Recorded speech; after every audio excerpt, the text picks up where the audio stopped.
contar a mesma história. Cada um vai contar dentro daquilo que ele conseguiu enxergar. Alguém consegue enxergar um pouco mais a fundo e outro fala de uma visão um pouco mais superficial.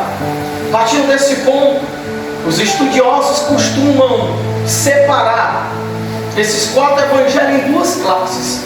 A primeira classe, conhecida como os evangelhos sinóticos, que ficou dentro desta classe os primeiros evangelhos, ou os primeiros livros, Mateus, Marcos e Lucas. Eles assim são conhecidos e são assim titulados, porque a forma cujo a qual eles apresentam a Jesus são muito similares. Se você olhar uma história que está sendo narrada no livro ou no ponto de vista de Mateus, é quase a mesma coisa, vai ser narrada por Marcos e também por Lucas.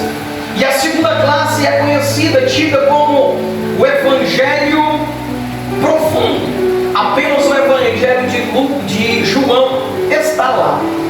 Algumas pessoas já sabem dessa informação, que o Evangelho de João é um evangelho diferente, não só para os estudiosos, mas eu tenho certeza que assim como eu, quando estou meditando na palavra do Senhor, mediante a ótica que João me fornece, eu consigo ir mais a fundo, eu consigo observar e aí ir mais além no que diz respeito à pessoa do nosso Cristo, para que nós possamos entender o porquê que este evangelho, ele é um evangelho diferente, ele é um evangelho um pouco mais profundo.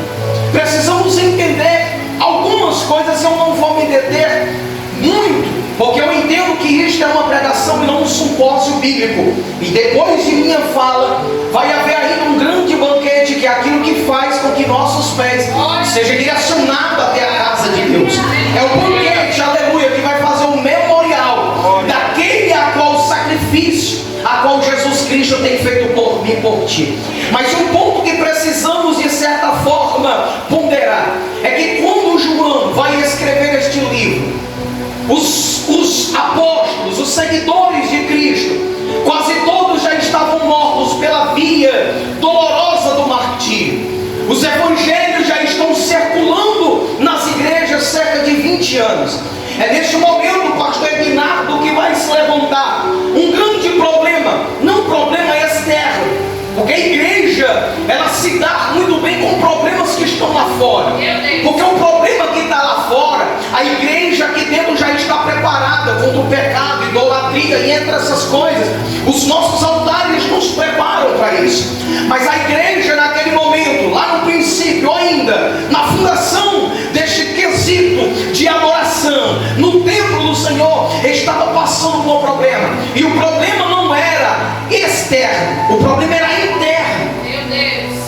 Havia agora no meio do povo um embuído de ideias, aonde o gnosticismo começou a tomar cada vez mais espaços nos cultos, aonde o gnosticismo ele começava a predominar no meio do povo. Presbítero Ari, pastor Ari, o que é o gnosticismo? Diferente de mim e de você, que cremos que nós somos divididos com corpo, alma e espírito. Eles acreditam que o ser humano é dividido apenas em corpo e espírito, e que o corpo, a matéria, ela é extremamente ruim e não tem nada de forma que o homem possa fazer que venha tratar de modo que venha tornar a carne algo perfeito, a matéria em algo bom. Em contrapartida, eles acreditam que o espírito é algo bom, e não existe nada que o corpo humano faça que possa manchar o espírito. Não há pecado, não há decisão, não há visão, não há nada que um homem possa fazer que possa sujar o espírito. E a igreja do nosso Senhor Jesus Cristo estava vivendo isso. É dentro disso que estavam começando a pregar, que não teria como Jesus ser Deus e homem ao mesmo tempo, porque Deus, o Espírito, ele seria perfeito, mas a carne do homem seria algo totalmente ruim, fadada, aleluia, à queda. Os altares agora começaram-se a pregar que a igreja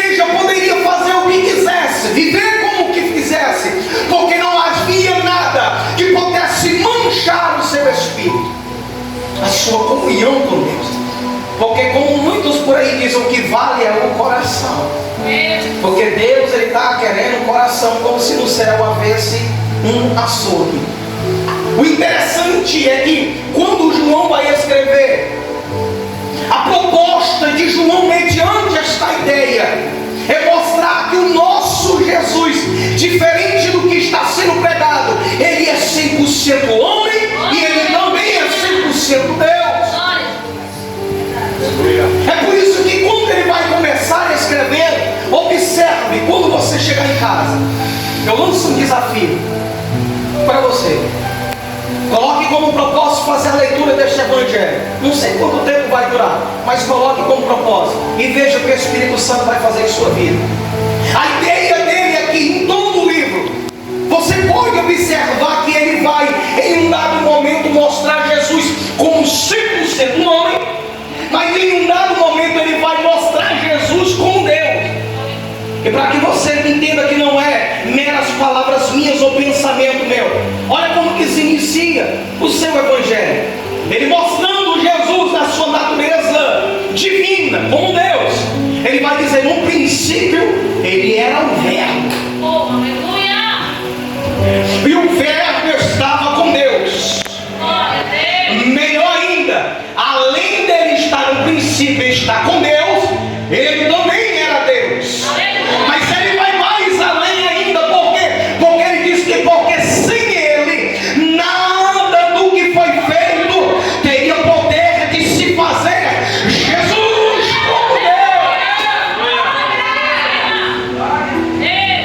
Mas no mesmo capítulo, ainda no início, melhor dizendo, ele mostra Jesus em sua natureza humana, precisando experimentar o batismo de João.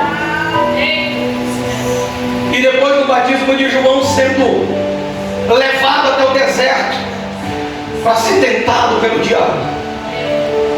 A natureza humana, então ela vai permear, sendo mostrada, dando cada vez mais ênfase, mostrando para aquela comunidade, aleluia, que Jesus, aleluia, era Deus sim, ele veio sobre a terra, ele não usurpou como homem, aleluia, mas ele se travestiu, ele se vestiu, ele tirou sua vestidura de glória e como um homem habitou no nosso meio.